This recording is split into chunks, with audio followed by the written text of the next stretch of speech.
কাগজ আছে ভাই। ভাই এসআইআর কি বলছে?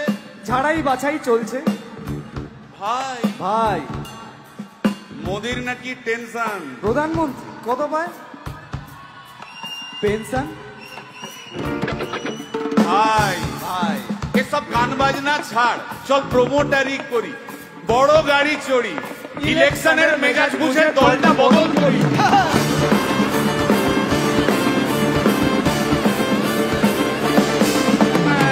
ভাই ভাই ভাই বল ভাই, এই আমাদের দোষ। কি দোষ? গান বাজনা করতে এসে এসব কথা বললে রেগে যাবে। কে রেগে যাবে? আরে কে রেগে যাবে কুণাল ঘোষ।